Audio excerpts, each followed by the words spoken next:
पार्कला रॅली आहे, त्या रॅलीमध्ये माननीय राजसाहेब यावेत अशी देवेंद्रजी, आशिष शेलारजी आणि मी स्वतः राज्याचा अध्यक्ष म्हणून राजसाहेबांना निमंत्रित करायला आलो आहे। राजसाहेबांनी निमंत्रणही मान्य केलं आहे आणि राज्याच्या एकंदरीत निवडणुका आणि 5व्या टप्प्याच्या निवडणुका यामध्ये राजसाहेबांचा महत्त्वाचा वाटा राहिला आहे। मोदीजींच्या विकसित भारताच्या संकल्पाला साथ देण्याची भूमिका राजसाहेबांनी केली आहे। त्यांचे भेटून आभारही व्यक्त करायचे होते। मधल्या गडचिरोलीपासून मुंबईच्या प्रवासात मी त्यांना भेटलो नाही, पण आज मुंबईत आल्यावर त्यांची भेट घेणे आणि त्यांचे आभार मानणे हेही महत्त्वाचं आहे। आणि मुंबईच्या सुद्धा ज्या निवडणुका आहेत त्यामध्येही त्यांची भूमिका महत्त्वाची आहे, नाशिकमध्येही महत्त्वाची आहे। त्यांनी ज्या पद्धतीने पुण्यामध्ये आव्हान केलं, मोठा फायदा आम्हाला त्या ठिकाणी पुण्यामध्ये झाला आहे। राजसाहेबांच्या एकंदरीत भूमिकेमुळे महाराष्ट्रामध्ये आम्हाला महायुतीला बळ मिळालं आणि पुढच्या काळातही महायुतीला त्यांचं बळ मिळेल ही अपेक्षा आम्हाला आहे।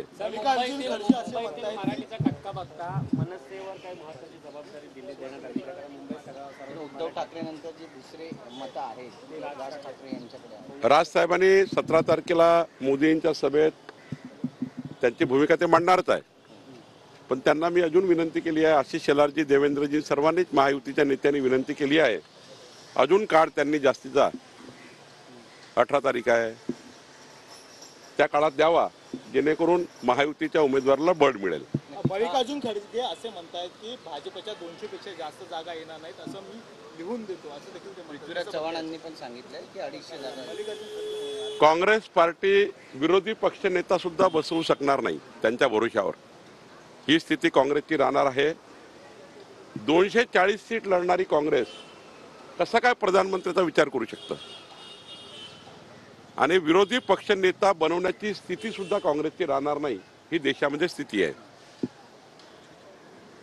संजय राऊत जे होर्डिंग पडलं आज मोदींचा रोड शो आहे त्यात घाटकोपरमध्ये, संजय राऊत म्हणतात की मगरीचे अश्रू डाळण्यासाठी त्या ठिकाणी आता पंतप्रधान नरेंद्र मोदी जातात। महाराष्ट्र सरकारने ज्या ज्या बाबी करायला पाहिजे स्वतः एकनाथजी, देवेंद्रजी, अजितदादा त्या ठिकाणी करतायत। दुर्घटना आहे आणि सरकारने हे तपासलंच आहे, कुणाच्या काळामध्ये या पद्धतीचे होर्डिंग झाले, कोण दोषी आहे त्यावर मोठी कारवाई झाली सरकारकडनं। सरकारने करावयाच्या गोष्टी सरकारने केल्या आहेत, पण याला अंतिम करण्याची बाब सरकार करेल। शेवटी जीव गेले आहे, मोठा दुर्घटना झाली आहे आणि माननीय प्रधानमंत्री मोदीची रॅली ही पूर्वीपासून ठरलेली आहे, ही काय आजच ठरली नाही, दुर्घटना झाल्यानंतर नाही ठरले, दुर्घटनेच्या पूर्वी 8 दिवसापूर्वी माननीय प्रधानमंत्र्यांनी वेळ दिला आहे। त्यामुळं प्रधानमंत्री येत आहे, भिवंडीला येत आहे, आता दिंडोरीला आहेत, त्यामुळं या दुर्घटनेशी जोडण्याचा प्रयत्न करतायत। मला वाटतं सर्वांना संवेदना आहे, आम्ही सर्वांनी संवेदना व्यक्त केल्या आहे, अशी दुर्घटना होऊ नये याची काळजी सरकारने घेतली पाहिजे। ज्या ज्या मुंबईमध्ये अशा पद्धतीचे अजून काही होर्डिंग्स असतील त्या होर्डिंग सुद्धा सरकारने तातडीनं तपासल्या पाहिजे, काढल्या पाहिजे, महानगरपालिकेने काढल्या पाहिजे। या घटनेपासून काय आपल्याला पुढे नेता येईल अशी दुर्घटना पुन्हा मुंबईत होण्याची काळजी घेतली पाहिजे। दिला होता मोदींना त्या संदर्भात विरोधक जे आहे टीका करतात, दिला होता विरोधक त्याच्यावरून स्पष्टीकरण दिले की मनातही असं येऊ शकत नाही, मात्र पटेल म्हणतात की सातत्याने हा शिवरायांचा अपमान आहे। जेव्हा आपण अचानक कोणाचं स्वागत करतो तेव्हा स्वागत घेणारं तर माहीत नसतं, तेव्हा नंतर त्या ठिकाणी ज्या काही बाबी आल्या, खरं तर स्वागत घेणाऱ्याचा काय दोष असतो आणि राहिला स्वागत करणाऱ्याची भूमिका। शेवटी याच्यामध्ये काळजी घेतली पाहिजे की कुठल्या प्रकारच्या कोणाच्या भावना दुखणार नाही, पण स्वागत घेणारा व्यक्ती आता माझ्या दुपट्टा टाकला कोणी, तर त्या काळात तर एकदम माहिती पडत नाही काय होणार आहे. पण थोडी काळजी, या गोष्टीची भावना कोणाचा दुखवू नये, ती काळजी आपण घेतली पाहिजे. 4 जून नंतर मोदींना हिमालयात जावं लागेल असं म्हणतात ते. याला उद्धव उत्तर ठाकरे 4 जून नंतर मोदींना हिमालयात परत जावं लागेल. महाविकास आघाडीला महाराष्ट्रामध्ये लोकांनी नाकारलं आहे. स्वतः शरद पवार साहेब बारामतीमध्ये पराभूत होत आहे, सुप्रिया सुळे पराभूत होत आहे, हे शरद पवार साहेबांना कळलं आहे. अनेक झटके महाविकास आघाडीला लागणार आहे. त्यामुळे 4 तारखेची वाट बघा. काही लोक अज्ञातवासात जातील, काही लोक अज्ञातवासात जातील, काही लोक अज्ञातवासात जातील. आणि पृथ्वीराज चव्हाणांनी मान्य केलं आहे, पृथ्वीराज चव्हाणजींनी मान्य केलं आहे की या महाराष्ट्रातले 6 पक्षापैकी 2 पक्ष हे या ठिकाणी बंद पडतील, त्यांचं अस्तित्व राहणार नाही. मग आता 2 पक्ष कोणते असणार आहे? भाजप असणार आहे का? एकनाथ शिंदेजी असणार आहे का? अजित पवारजी असणार आहे का? तर नसणार. म्हणजे पृथ्वीराज चव्हाण हे नक्की केलं आहे की शरद पवार साहेबांची तुतारी आणि उद्धव ठाकरेची मशाल ही त्या ठिकाणी या महाराष्ट्राच्या राजकारणात दिसणार नाही, असं पृथ्वीराज चव्हाणच्या बोलण्यावरनं वाटतं. आणि दुसऱ्याच दिवशी शरद पवार साहेबांनी विलिनीकरणाची भाषा केली. आम्हाला विलिनीकरण करावं लागणार, तो टोन सेट केला.